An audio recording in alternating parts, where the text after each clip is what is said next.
আগে আপনি চুলটাকে ঠিক করে কাটুন, তারপর বলবেন আমাকে বলছে। ফ্রিতে কমেন্ট, ভাইজান আপনার চুল নিয়ে কেউ কথা বললো, এত বড় চুল এরাও দেখেছে, দেখো নি এই ইউটিউবাররা দেখেছো কি, দেখো নি। তা আজকে সম্প্রচার করে দাও চুল নিয়ে বেরাব ভাইজান কি বললেন।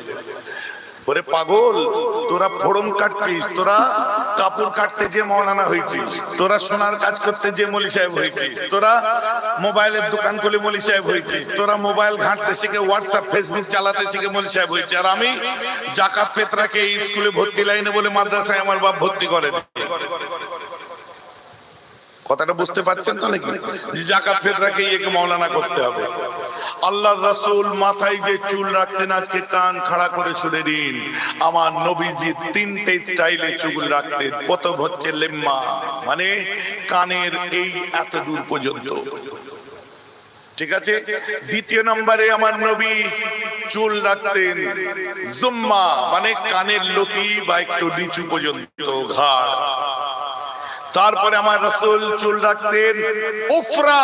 উফরা কথার অর্থ কাঁধের ঠিক ঘাড় পর্যন্ত, একটু কাঁধের নিচে এদিকে একটুখানি ঝুলে থাকবে।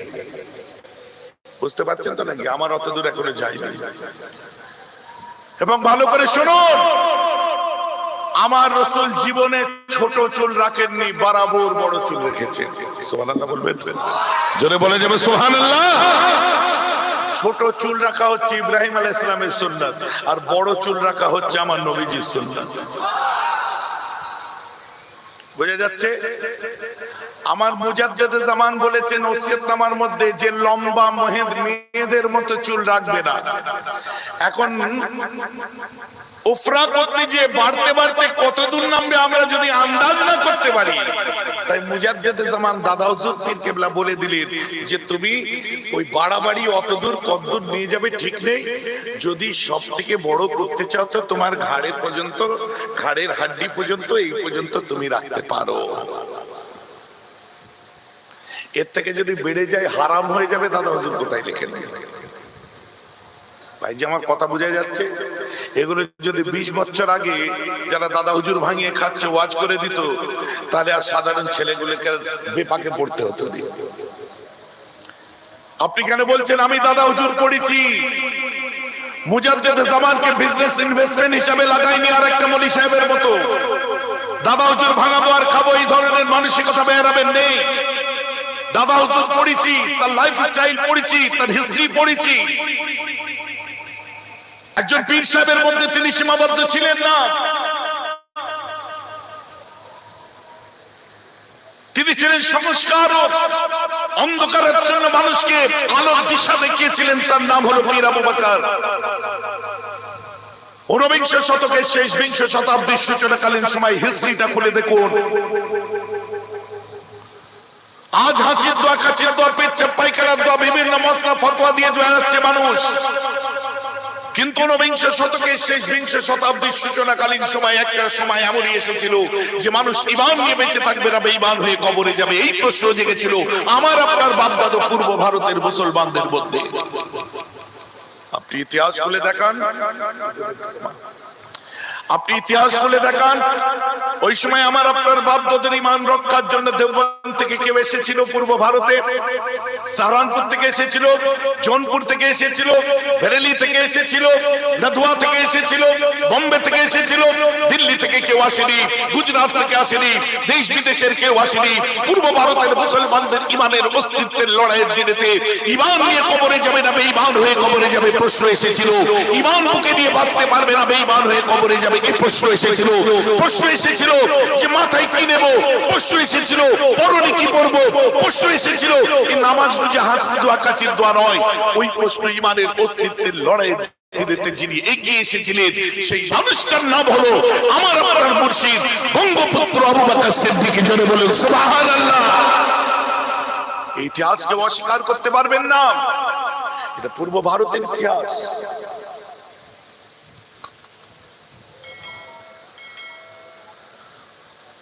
ইতিহাস অস্বীকার করতে পারবেন না।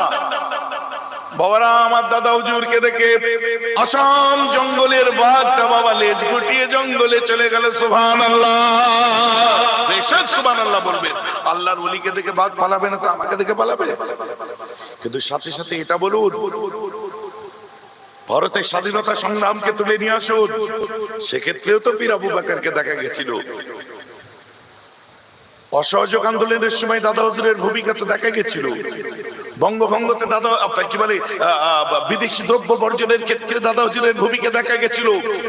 ভারতকে খণ্ড হতে দেব না সেক্ষেত্রেও দেখা গেছিল। স্বাধীনতা সংগ্রামের ক্ষেত্রে মুজাদ্দেদে জামান তিনি কি হুঙ্কার দেননি? কলকাতার শহীদ মিনারে দাঁড়িয়ে কোনো বড় লাট ছোট লাট তিনি পরোয়া করেননি। তিনি বলেছিলেন ভারতের সার্বভৌমত্ব রক্ষার জন্য, ভারতের মুসলমান হিন্দু খ্রিস্টানের নিজের স্বার্থকে অক্ষুণ্ণ রাখার জন্য, ধর্মকে বুকে নিয়ে বাঁচার জন্য, নিজের দেশকে ভালোবাসার জন্য, দেশের সম্পত্তিকে ওই বিজাতীয় খ্রিস্টান ইংলিশদের হাতে যাতে না তুলে দিতে হয়, তার জন্য পীর আবু বকর বলেছিলেন আমার ডান হাতে কোরআন, বাঁতে আছে হাদিস, বা বুকে আছে ঈমান, মাথায় রাখি ভারতের সংবিধান। কিন্তু যদি কোনো ভারতের সার্বভৌমত্বে আঘাত লাগে, পীর আবু বকর কোনো বড় লাট ছোট লাটকে শরীরে রক্ত থাকা অবস্থায় ছেড়ে কথা বলবে না, বলবে না, বলবে না।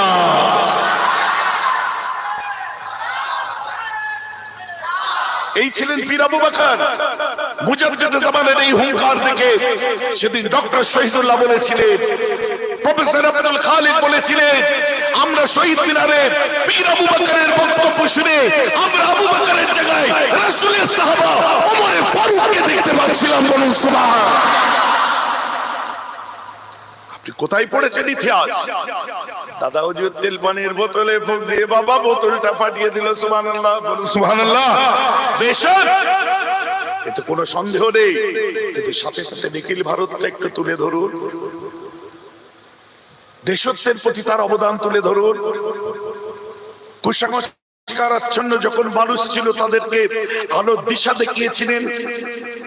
যেসব মানুষরা তাকে দেখে ইনলাইটেড হয়েছিলেন, যেসব মানুষরা তাকে দেখে ইন্সপায়ার হয়েছিলেন, নেতাজি সুভাষচন্দ্র বোস প্লেন ক্র্যাশে যখন মারা গেছিলেন, প্লেন ক্র্যাশ যখন হলো, ভস্মীভূত অবস্থায় গোটা শরীর মোবিলে ভর্তি, ওই সময় নেতাজি সুভাষ বোস বলেছিলেন হাবিব কাহা হ্যায়? এই হাবিবুর রহমান কে?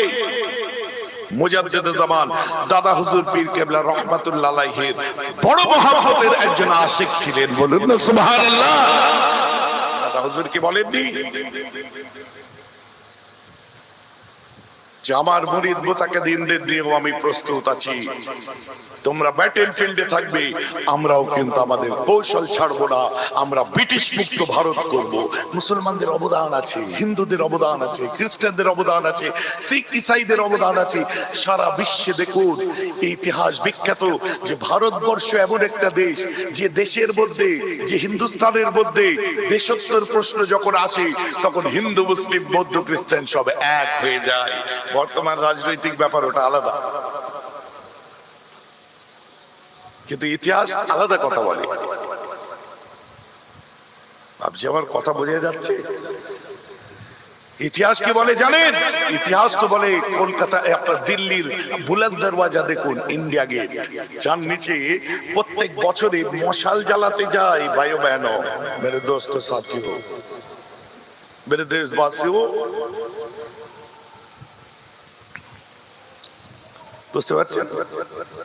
মাথা তুললি দেখতে পাবে কি বলেন তো, ভারতের অহংকার যারা দেশের জন্য প্রাণ দিয়েছে তাদের নামের লিস্টটা এদিক থেকে আরম্ভ করে এদিক পর্যন্ত ৯৭,০০০ শহীদের নাম লেখা আছে।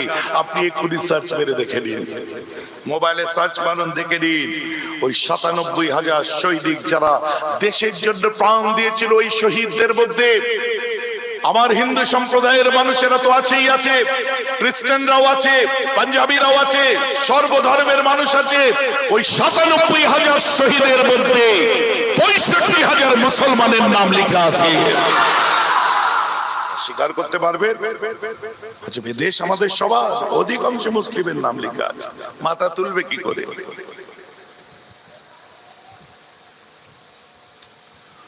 মুজাদ্দেদে জামান is the role model of youth. Mujaddid Zaman, he was enlightened the society.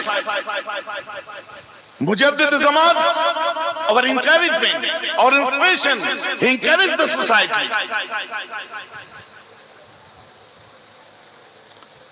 আমরা মুজাদ্দিদে জামানকে খালি ওয়াজ করার কারামত বলা হুজুর ভেবে নিয়েছি। মৌলভী সাহেবদের বোঝা দরকার, মাওলানাদের বোঝা দরকার। ভাইজান আমার কথা বোঝা যাচ্ছে তো? তাহলে সাউথ আফ্রিকার ডারবান থেকে দাদা হুজুরকে নিয়ে লেখা হলো, কি লিখলো? সাউথ আফ্রিকার ডারবান থেকে যে পত্রিকাটাই লিখেছিল ওটার নাম হলো the Muslim digest. Mahatma Gandhi তিনি লিখেছেন দ্য ইয়াং ইন্ডিয়ার মধ্যে দেখুন, মিস্টার সুধীর মিত্র হুগলি জেলার ইতিহাস লিখেছে, মিস্টার পদ্মুত ভট্টাচার্য মুজাদ্দিদে জামানকে নিয়ে লিখেছে। যে কত বলবো, রাত কেটে যাবে গো। হুজুর এত দাদা হুজুরের কথা বলছেন, কাঠ ঢোল বাজাবো তোর বাপের। দাদা হুজুর আমার একার দাদু নয়, বাপ দাদুর ওয়াজ ছাড়ুন, আমি আমার দাদা হুজুরের ছেড়ে দিলাম। তুই যখন আবু বকর সিদ্দিকের ওয়াজ করবি, ও তো আমার দাদা হুজুর, তখন কি হবে? কথাটা আমার বুঝতে পারছেন না? কুরাইশ বংশ নিয়ে যখন ওয়াজ করবে, রাসূলের যখন ওয়াজ করবে নবীজির, তখন কোথায় যাবে? তখন আমার বংশ নিয়ে ওয়াজ করছো কেন তুমি? ও তুমি ভাঙিয়ে খেলে দোষ নেই, আমি ভাঙিয়ে খেলে দোষ। তো আমারটা আমি ভাঙাচ্ছি, লজ্জা লাগছে?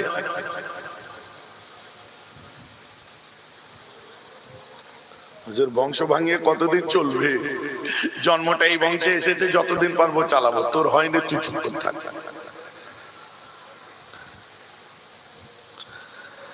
ভাইজান আমার কথা খারাপ লাগছে নাকি? ঢং, সে মেয়েরা বলে না ঢং করার জায়গা পায় না, ঢং। আমার বলি মারছে। ভালো জিনিসকে গুলোবার কোনো মানে হলো? নবীজির জন্য নবী দিবস করে ওখানে কুটকুট করছে। কি খচ্চর লোক বলেন তো? এসব করতে নেই, অত চুপি চুপি ঠিক ওর ঘরে করছে। যে যার ঘরে ঠিক করছে, আর বাইরে বলার সময় হাই হাই করছে। তওবা তওবা তওবা। আজ বললে কাল দুদিন, এসব করে লাভ নেই। চলো যেটা বলছিলাম, না আল্লাহ তাআলা কোরআন পাকের মধ্যে বলেছেন ইন্নাল্লাহা লা ইউহিব্বুল ফারহিন। আল্লাহ কোরআনের মধ্যে বলেছে। কে দেখাচ্ছে? ওই যে ছেলেটি খালি বলে সহিহ বুখারীতে আছে, আহলে হাদিসের ছেলেটা বলে। আল্লাহ কোরআনে বলছে, এত নম্বর পাতায় এত নম্বর আয়াতে আল্লাহ বলে দিচ্ছেন, এত নম্বর সূরায়, ইন্নাল্লাহা লা ইউহিব্বুল ফারহিন।